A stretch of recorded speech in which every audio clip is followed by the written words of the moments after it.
ഇനി ഇപ്പോൾ നടന്നുകൊണ്ടിരിക്കുന്ന മറ്റൊരു വിവാദത്തിലേക്ക് കൂടിയാണ്. അത് മുഖ്യ തെരഞ്ഞെടുപ്പ് ഓഫീസറായിരുന്ന രത്തൻ കേൽക്കറെ പ്രിൻസിപ്പൽ സെക്രട്ടറിയായി നിയമിച്ച മുഖ്യമന്ത്രിയുടെ തീരുമാനം രാഷ്ട്രീയമായി ചർച്ചയാക്കാനാണ് ഇടതുമുന്നണിയുടെ തീരുമാനം. തെരഞ്ഞെടുപ്പ് പ്രചരണ കാലത്ത് കമ്മീഷന്റെ കത്തിൽ BJP സീൽ വന്നതടക്കം ഉയർത്തിക്കാട്ടിയാണ് CPM സർക്കാരിനെതിരെ തിരിയുന്നത്. നിയമസഭയ്ക്കകത്തും പുറത്തും വിഷയം വലിയ ചർച്ചയാക്കാൻ ഇടതുമുന്നണിയും തീരുമാനിച്ചിട്ടുണ്ട്. വിവരങ്ങൾ സിജോ വി ജോൺ നൽകും. സിജോ, അപ്പോൾ രത്തൻ കേൽക്കറുടെ നിയമനം, അതിൽ വലിയ തരത്തിലുള്ള വിവാദങ്ങൾ ഉയർന്നു വരുന്നു. പ്രതിപക്ഷം അതിനെ ഉദ്ദിഷ്ടകാര്യത്തിന് ഉപകാരസ്മരണ തുടങ്ങിയ രീതിയിൽ സമീപിക്കുന്നു. അപ്പോൾ അതൊരു വലിയ ചർച്ചയിലേക്ക് കൊണ്ടുവരാനും UDF സർക്കാരിന് ചില നിക്ഷിപ്ത താല്പര്യങ്ങളുണ്ട് എന്ന് ഉള്ള പ്രചാരണങ്ങൾക്കുമൊക്കെ CPM മുന്നിട്ടിറങ്ങും. തീർച്ചയായും അക്കാര്യത്തിൽ ഒരു സംശയവുമില്ല. സർക്കാർ അധികാരം ഏറ്റെടുത്തതിന് ശേഷം ആദ്യമായി വീണ് കിട്ടിയ ഒരു വടിയാണ് ഈ നിയമനം എന്ന കാര്യത്തിൽ യാതൊരു സംശയമില്ല.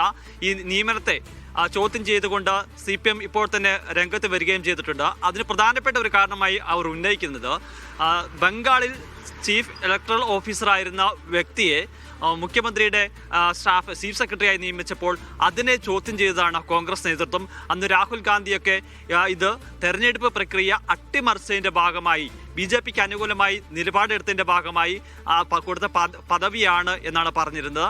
സമാനമായ സാഹചര്യം തന്നെയല്ലേ കേരളത്തിലും എന്നുള്ളൊരു ചോദ്യമാണ് CPM ഇവിടെ ഉന്നയിക്കുകയും ചെയ്യുന്നത്.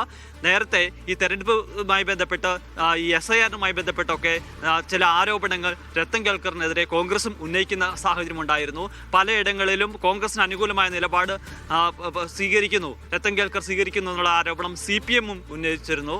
അത്തരം ആരോപണങ്ങൾ നിലനിൽക്കുകയാണ് ഒരു കൂളിംഗ് പീരീഡ് പോലും കൊടുക്കാതെ അദ്ദേഹത്തെ രത്തൻ കേൽക്കറിനെ മുഖ്യമന്ത്രിയുടെ സെക്രട്ടറിയായി നിയമിച്ചതിനെ ചോദ്യം ചെയ്യുന്നത്. എന്തായാലും സംശയത്തിന് വക നൽകുന്നതാണ് ഈ ചോദ്യം എന്നുള്ള കാര്യത്തിൽ യാതൊരു സംശയവുമില്ല. കാരണം അല്ലെങ്കിൽ ഇതൊരു അത്തരം ഒരു ഉദ്യോഗസ്ഥനെ ഇപ്പോൾ നിർത്തിയത് അത് ഈ സമയത്ത് തന്നെ വേണമായിരുന്നോ എന്നുള്ളൊരു ചോദ്യമാണ് ഇപ്പോൾ വളരെ പ്രസക്തമാകുകയും ചെയ്യുന്നത്. അത് ഇലക്ഷൻ കഴിഞ്ഞ് ഏതാനും ദിവസങ്ങൾ അല്ലെങ്കിൽ സത്യപ്രതിജ്ഞ ചെയ്ത് ഏതാനും ദിവസങ്ങൾ മാത്രമായിട്ടുള്ളൂ.